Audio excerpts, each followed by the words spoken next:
కథన. రామశాస్త్రి నగరంలో పేరున్న వైద్యుడు. ఆ నగరం ఒక నది ఒడ్డున ఉన్నది. నదికి పుష్కరాలు వచ్చిన సందర్భంగా ఒక సాయంకాలం రామశాస్త్రి చిన్ననాటి స్నేహితులు శ్రీహరి, విఠలు ఆయన ఇంటికి వచ్చారు. శ్రీహరి బడి నడిపే పంతులు, విఠలు ఒక చిన్న గ్రామంలో న్యాయాధికారి. రామశాస్త్రి తన మిత్రులను ఊళ్ళో ఉన్న దేవాలయాలన్నింటికీ తిప్పి చీకటి పడే వేళకి ఇంటికి వచ్చి తన స్నేహితులకు కూడా వంట చేయమని తన భార్యకు చెప్పి ముందు గదిలోకి వచ్చి కూర్చొని తన స్నేహితులతో కబుర్లు చెప్పసాగాడు. అతడు తన విధి నిర్వహించడంలో ఒక్కసారి అక్రమంగా ప్రవర్తించిన మాట తన స్నేహితులకు ఈ విధంగా చెప్పసాగాడు. ఆ ఊళ్ళో ఒక గొప్ప ధనవంతుడు నెలలా విందులు చేసి దానికి గొప్ప వాళ్ళను మాత్రమే ఆహ్వానించేవాడు. ఒకసారి రామశాస్త్రికి కూడా ఆహ్వానం వచ్చింది. ఊళ్ళోని గొప్ప వాళ్ళ చిట్టాలో తన పేరు కూడా ఎక్కింది కదా అని ఊరి పెద్దల పరిచయం చేసుకొని తాను తన వృత్తిలో బాగా పైకి రావచ్చునని రామశాస్త్రి ఎంతో సంతోషించాడు.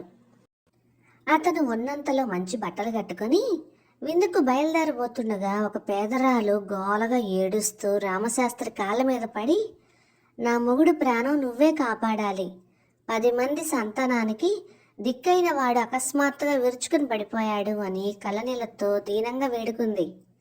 రామశాస్త్రి మనసేమో విందు మీద ఉన్నది. అదీగాక ఆ పేదరాలి మొగుడికి వైద్యం చేసినందువల్ల తనకేమీ లాభం ఉండదు. అందుకని అతను తొందర పని మీద వెళ్తున్నాను అని చెప్పి వెళ్ళిపోయాడు.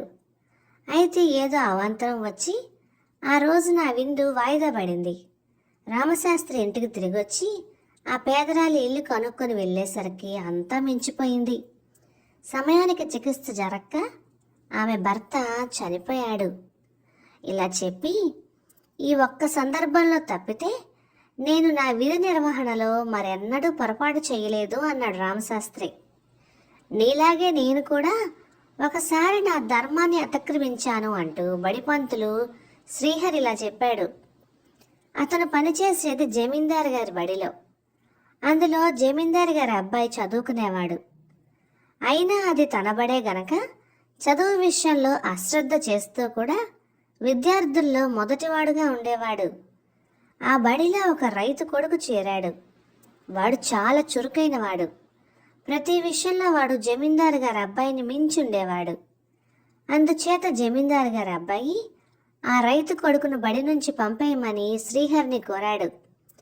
వాడు చెప్పినట్లుగా చేయకపోతే తన ఉద్యోగం ఎక్కడ ఊడుతుందోనని శ్రీహరి ఆ రైతు కొడుకును చెప్పని పాఠాలలో ప్రశ్నలు వేసి సమాధానం చెప్పలేనందున వాడి మీద ఇంతెత్తును లేచి వాడిని ఒకనాడు బడి నుంచి వెళ్ళగొట్టాడు.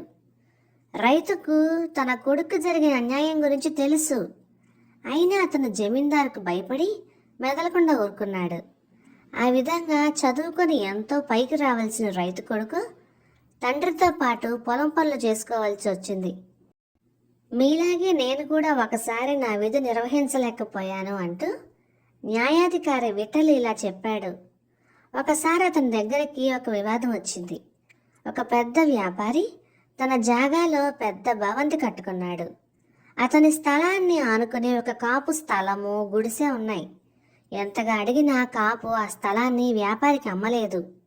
వ్యాపారి తన మనుషుల చేత కాపువాడి గుడిసె కూలదోయించి స్థలం ఆక్రమించుకున్నాడు. నిజం విఠలకు తెలుసు. కానీ అతని చెల్లెల్ని వ్యాపారి కొడుక్కిచ్చి పెళ్లి చేసేటందుకు మాటలు జరుగుతున్నాయి. వ్యాపారి బోలెడు పలుకుబడి కలవాడు. అందుచేత విఠలు వ్యాపారికి అనుకూలంగా తీర్పు చెప్పాడు. ఇది ఒక్కటే నేను నా వృత్తిలో చేసిన అక్రమం అన్నాడు విఠల్. మొత్తం మీద మనమంతా మన విధులను సక్రమంగా నెరవేర్చుతున్నట్టే, ఇంక భోజనాలకు లేద్దాం అంటూ రామశాస్త్రి వంటింట్లోకి అడుగుపెట్టి నిర్ఘాంతపోయాడు. అతని భార్య వంట చేసే ప్రయత్నంలో లేదు. తలుపు పక్కనే కూర్చొని ముందు గదిలో జరిగిన సంభాషణ వింటున్నది. ఇదేంటి ఇలా కూర్చున్నావు, వంట చేయలేదా అని రామశాస్త్రి అడిగాడు. లేదు, ఈ పూట నాకు ఒళ్ళు నొప్పులుగా ఉన్నాయి అన్నదామె. రామశాస్త్రి ఒళ్ళు మండిపోయింది. ఆ సమయానికి పూటకోళ్ళ ఇల్లులు కూడా కట్టేసి ఉంటారు. రాక రాక నా స్నేహితులు వస్తే ఇలా చేస్తావా?